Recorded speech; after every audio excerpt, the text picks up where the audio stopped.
Very good morning students. I am your science teacher.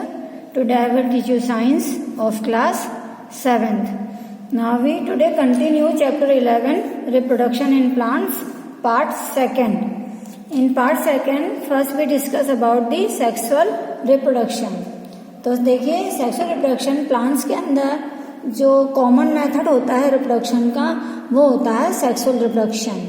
अच्छा plants में जो sexual reproduction होता है उनके अंदर एक रिप्रोडक्टिव सेल्स होते हैं जिन्हें हम गैमेट्स कहते हैं, वो सेक्सुअली रिप्रोड्यूस होते हैं और उन ये जो गैमेट्स होते हैं ये प्लांट्स के रिप्रोडक्टिव ऑर्गन्स होते हैं वहाँ से प्रोड्यूस होते हैं और इस तरह से उनमें सेक्सुअल रिप्रोडक्शन होता है। सबसे पहले है male reproductive parts of a flower, मतलब प्लांट्स के अंदर जो मेल रिप्रोडक्टिव पार्ट्स होता है फ्लावर में वो क्या होता है, दैट इज द स्टेमन। स्टेमन जो होता है ये फ्लावर का मेल रिप्रोडक्टिव पार्ट होता है। ये एक इसके अंदर मेल गैमेट्स होते हैं जो मेल सेक्स सेल कहलाते हैं। स्टेमन जो है एक लॉन्ग थ्रेड की तरह स्ट्रक्चर होता है जिसे हम फिलामेंट कहते हैं और फिलामेंट के ऊपर की तरफ एक लोब्ड स्ट्रक्चर होता है जिसे हम एंथर कहते हैं और इस एंथर के अंदर बहुत छोटे छोटे पोलन ग्रेन्स होते हैं और ये पोलन ग्रेन्स जो हैं एक थिक वॉल से घिरे हुए होते हैं जिसके अंदर गैमेट्स होते हैं। देखिए मैं आपको फ्लावर की पिक्चर दिखा रही हूँ, उसमें आपको अच्छी तरह से समझ में आ जाएगा। देखिए ये हमारे फ्लावर है, इस फ्लावर में देखिए ये पार्ट आपको दिखाई दे रहा है, ये जो लंबी ट्यूब की तरह दिखाई दे रही है, थ्रेड लाइक स्ट्रक्चर दिखाई दे रहा है, इसे ही हम फिलामेंट्स कहते हैं और ये यहाँ से लेके यहाँ तक ये पूरा जो पार्ट है इसका इसे हम स्टेमन कहते हैं। इसके स्टेमन के 2 पार्ट्स हैं, यहाँ से लेके देखिए नीचे तक ये जो सिर्फ एक ट्यूब की तरह दिखाई दे रही है इसे हम फिलामेंट कहते हैं और ऊपर ये जो थोड़ा मोटा सा पार्ट है लोब्ड स्ट्रक्चर इसे हम एंथर कहते हैं। इस एंथर के अंदर बहुत छोटे छोटे पोलन ग्रेन्स होते हैं जो कि मेल गैमेट्स इनके अंदर होते हैं और ये थिक वॉल से सराउंडेड यानी घिरे हुए होते हैं। तो ये हमारे फ्लावर का मेल रिप्रोडक्टिव पार्ट्स होता है। इसी तरह से फ्लावर का फीमेल रिप्रोडक्टिव पार्ट्स जो होता है वो होता है हमारा पिस्टल। देखिए ये बीच में आपको ये स्ट्रक्चर दिखाई दे रहा है, तो सबसे ऊपर ये लोब स्ट्रक्चर होता है, इसे हम स्टिग्मा कहते हैं, ये जो आपको दिखाई दे रहा है और फिर यहाँ से एक लंबी सी नेक जा रही है आपकी नीचे तक, तो इसे हम स्टाइल कहते हैं। जब ये नीचे और नीचे आती है तो यहाँ से थोड़ा फूला हुआ पार्ट हो जाता है, फूल जाता है, तो इसे हम ओवरी कहते हैं। इस ओवरी के अंदर बहुत सारे ओव्यूल्स होते हैं और हर ओव्यूल में फीमेल एग सेल होते हैं जिसे हम ओव्यूम कहते हैं और वहाँ पर ओव्यूम प्रोड्यूस होते हैं। तो ये एक ही फ्लावर में मेल रिप्रोडक्टिव पार्ट्स और फीमेल रिप्रोडक्टिव पार्ट्स दोनों होते हैं। तो इसी तरह से देखिए जो कुछ फ्लावर ऐसे होते हैं जिनके अंदर मेल और फीमेल दोनों ही रिप्रोडक्टिव पार्ट्स होते हैं, इस तरह के फ्लावर्स को हम बाइसेक्सुअल फ्लावर्स कहते हैं। और कुछ फ्लावर्स ऐसे होते हैं जिनके अंदर या तो मेल रिप्रोडक्टिव पार्ट होता है या फिर फीमेल रिप्रोडक्टिव पार्ट होता है। तो इस तरह के जो फ्लावर्स होते हैं उन्हें हम यूनिसेक्सुअल फ्लावर्स कहते हैं। अब जैसे बाइसेक्सुअल फ्लावर्स कौन कौन से होते हैं, जैसे कि आपका सनफ्लावर है, पेचुनिया, रोज, मस्टर्ड, पी एटसेट्रा, ये इस तरह के जो फ्लावर हैं ये हमारे बाइसेक्सुअल फ्लावर्स होते हैं। और यूनिसेक्सुअल फ्लावर्स हैं जैसे पपाया है, कॉर्न है, मलबरी, कुकम्बर, ये इस तरह के जो भी फ्लावर्स हैं वो हमारे यूनिसेक्सुअल फ्लावर्स होते हैं। फिर नेक्स्ट पॉइंट है हमारा पॉलिनेशन। देखिए पॉलिनेशन क्या होता है, अभी मैंने आपको बताया था पोलन ग्रेन्स। तो जब पोलन ग्रेन्स मतलब फ्लावर को रिप्रोडक्टिव करने के लिए जो पोलन ग्रेन्स होते हैं उनका स्टिग्मा में ट्रांसफर होना, यानी कि जब हम पोलन ग्रेन्स को स्टिग्मा तक पहुंचाया जाता है तो उस प्रोसेस को हम पॉलिनेशन कहते हैं। अब प्लांट्स तो मूव करते नहीं हैं तो उनके पोलन ग्रेन्स को क्या कहते हैं स्टेमन से स्टिग्मा तक पहुंचाने के लिए हमें मीडियम की जरूरत होती है। तो उस मीडियम तो उसके जरिए जो मेल गैमेट्स हैं वो फीमेल गैमेट्स के साथ कंबाइन होते हैं और इस तरह का जो भी प्रोसेस होता है उसे हम पॉलिनेशन कहते हैं। तो देखिए सबसे पहले हम पढ़ेंगे टाइप्स ऑफ पॉलिनेशन। तो जो पॉलिनेशन है वो 2 टाइप्स का होता है। सबसे पहले होता है सेल्फ पॉलिनेशन और दूसरा क्रॉस पॉलिनेशन। देखिए सबसे पहले हम सेल्फ पॉलिनेशन के बारे में पढ़ेंगे कि सेल्फ पॉलिनेशन क्या होता है।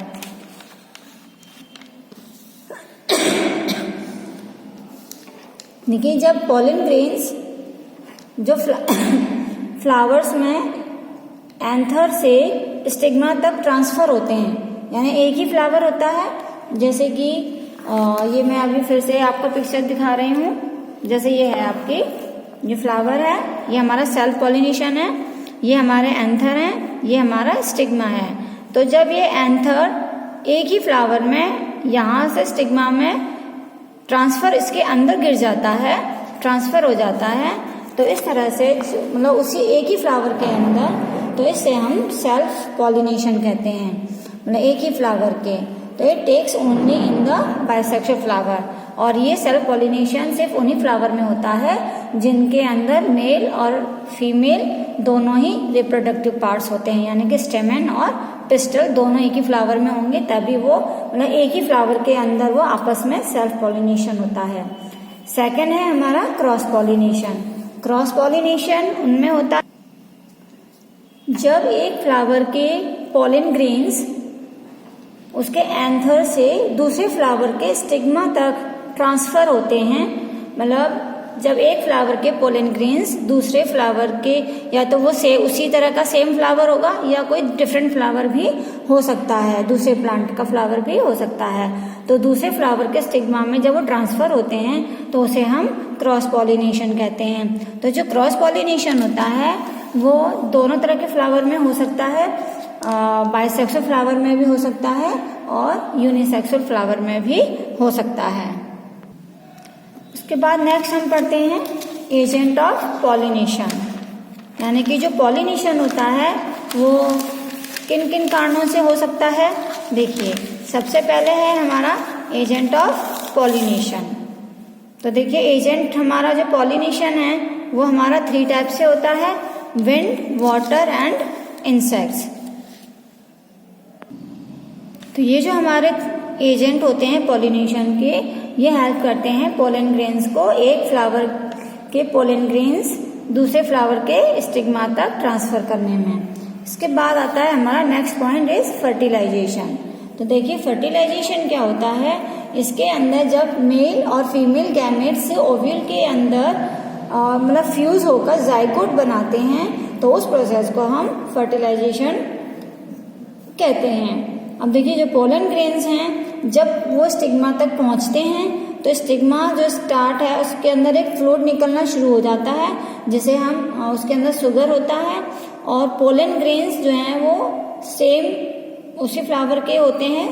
तो the pollen grains respond to the liquid, तो वो लिक्विड के अंदर रिएक्शन करते हैं एंड स्टार्ट जर्मिनेटिंग, और वहाँ पे जर्मिनेट होना शुरू कर देते हैं and starts develop a thin long tube, और वहाँ से एक लंबी ट्यूब बननी शुरू हो जाती है जो सीधी उसे हम उस ट्यूब को हम पोलन ट्यूब कहते हैं। और ये पोलन ट्यूब स्टाइल से होती हुई ओवरी में पहुँचती है, और ओवरी में जाने के बाद जो मेल गैमेट्स होते हैं वो उस ट्यूब पोलन ट्यूब से होते हुए ओवरी तक पहुँचते हैं, और ओवरी में जाने के बाद वहाँ पे फीमेल गैमेट्स होते हैं, तो वो फीमेल गैमेट्स के साथ फ्यूज हो जाते हैं, और फ्यूज हो जाने के बाद वो दोनों जाइगोट बनाते हैं। तो ये प्रोसेस हमारा फर्टिलाइजेशन होता है, और जो जाइगोट है वो फिर धीरे धीरे एम्ब्रायो में डेवलप होने लगता है, और जो प्लांट है वो फिर अर्ली स्टेज में डेवलप हो जाता है, यानी कि प्लांट्स जो है रिप्रोड्यूस होना शुरू हो जाता है। तो इस तरह से हमारा फर्टिलाइजेशन होता है। उसके बाद है हमारा फॉर्मेशन ऑफ सीड, यानी कि सीड किस तरह से बनता है। देखिए सेपल एंड पेटल्स जो होते हैं फ्लावर के, वो जब फर्टिलाइजेशन करते समय जब वो गिर जाते हैं तो कुछ समय के बाद जो स्टाइल और स्टिग्मा होता है वो भी गिर जाते हैं, यानी कि टूट जाते हैं। तो उसके अंदर जो जाइगोट होता है वो मतलब रैपिडली एम्ब्रायो में डिवाइड हो जाता है, मतलब कन्वर्ट हो जाता है, और जो वॉल होती है ओव्यूल्स की वो बहुत हार्ड होती है, और ओव्यूल्स के अंदर कुछ फूड स्टोर होता है जो उस ओव्यूल को सीड बनने में हेल्प करता है। तो इस तरह से जो एम्ब्रायो है उसके मतलब जो सीड है उस बीज की मतलब सुरक्षा करता है, और जो वॉल है ओव्यूल की वो धीरे धीरे सीड कोट में कन्वर्ट हो जाता है। इसके बाद है हमारा फॉर्मेशन ऑफ फ्रूट, यानी फ्रूट किस तरह से बनता है। सीड बनने के बाद जो ओव्यूल होता है तो उसमें ओवरी में वो धीरे धीरे स्वेल होना शुरू होता है, और वो स्वेल यानी कि फूलना शुरू कर देता है, और फूलने के साथ साथ उसमें वो फूड स्टोर होना शुरू हो जाता है, और फाइनली वो जो ओवरी है वो हमारा फ्रूट के अंदर कन्वर्ट हो जाता है। तो इस तरह से जो फ्रूट है वो हमारा ओवरी से फ्रूट बन जाता है, may be hard as almonds, और जो हमारे फ्रूट है वो एलमंड्स की तरह मतलब हार्ड होता है। एंड वॉलनट इस तरह से हैं, जूसी, फ्लैशी, बहुत सारे फ्रूट्स होते हैं जो जूसी होते हैं, फ्लैशी होते हैं। अब जैसे वाटरमेलन है वो जूसी होता है, ऑरेंजेस, मैंगोज ये हमारे फ्लैशी होते हैं, tomato, chilli, cucumber, lady finger, इस तरह के जो वेजिटेबल्स हैं वो हमारे जो प्लांट हैं उनके फ्रूट्स में मतलब ये प्लांट का फ्रूट होता है। इस तरह से ये हमारे फॉर्मेशन ऑफ फ्रूट्स था। नेक्स्ट पॉइंट है हमारा dispersal of fruits and seeds, यानी फ्रूट और सीड्स का डिस्पर्सल, यानी कि एक जगह से दूसरी जगह किस तरह से फैलते हैं। तो जो फ्रूट और सीड्स का डिस्पर्सल होता है वो 3 टाइप से होता है, by wind, by water and by animals. ये 3 टाइप से होता है। देखिए जैसे बाय विंड, हवा से किस तरह से होता है, जब बहुत तेज हवा चलती है तो उस समय जो फ्रूट्स और सीड होते हैं, वैसे फ्रूट है, फ्रूट के अंदर सीड होते हैं, तो seed and fruits that are very small, मतलब जो साइज में बहुत छोटे होते हैं और हल्के होते हैं, तो वो हवा के साथ एक जगह से दूसरी जगह उड़ जाते हैं, और वो इस तरह से एक प्लेस से दूसरे प्लेस तक डिस्पर्स हो जाते हैं। जैसे इस तरह के जो सीड्स होते हैं या फ्रूट्स होते हैं वो हैं जैसे cinchona, milkweed, drumstick, dandelion, maple, इस तरह के जो फ्रूट्स होते हैं, सीड्स होते हैं, वो बहुत हल्के होते हैं और साइज में छोटे होते हैं, जो हवा में इजीली उड़कर एक जगह से दूसरी जगह चले जाते हैं। दूसरा है हमारा बाय वाटर, यानी वाटर से किस तरह से एक जगह से दूसरी जगह वो डिस्पर्स होते हैं। तो सीड्स जो होते हैं जैसे कि नदियों के आसपास वाले जो प्लांट्स होते हैं जिनमें सीड्स फ्रूट्स लगते हैं, और या सीड्स होते हैं या एक्वाटिक प्लांट होते हैं जो पानी के साथ मतलब पानी में ही बढ़ते हैं वो, और फ्लावर उसमें लगते हैं, तो वो पानी के थ्रू जब वो गिर जाते हैं तो वो पानी के ऊपर फ्लोट करते हैं, और जब पानी एक्स्ट्रा बहने लगता है तो वो फ्लोट करने के साथ साथ पानी के साथ बहते हुए वो एक जगह से दूसरी जगह पर चले जाते हैं, और इस तरह से उनका बाय वाटर से डिस्पर्स हो जाता है एक जगह से दूसरी जगह। उसके बाद है बाय एनिमल्स, जैसे एनिमल्स हैं वो चरने जाते हैं फॉरेस्ट में या ग्रासलैंड्स में, तो जब वो चरते चरते जब वो किसी प्लांट से टकराते हैं तो उनके बालों में, उनके सींगों में उनके जो फ्रूट्स हैं वो फंस जाते हैं, और फ्रूट्स में से जो सीड होते हैं वो उनकी बॉडी से चिपक जाते हैं। तो जब वो एक जगह से दूसरी जगह मूव करते हैं तो उनकी बॉडी के साथ साथ वो फ्रूट्स या सीड भी मूव करते हैं, और कुछ दूरी पर जाने के बाद वो उनकी बॉडी से अलग हो जाते हैं, गिर जाते हैं। तो इस तरह से जो फूड और सीड का डिस्पर्स है बाय एनिमल से, इस तरह से वो हो जाता है।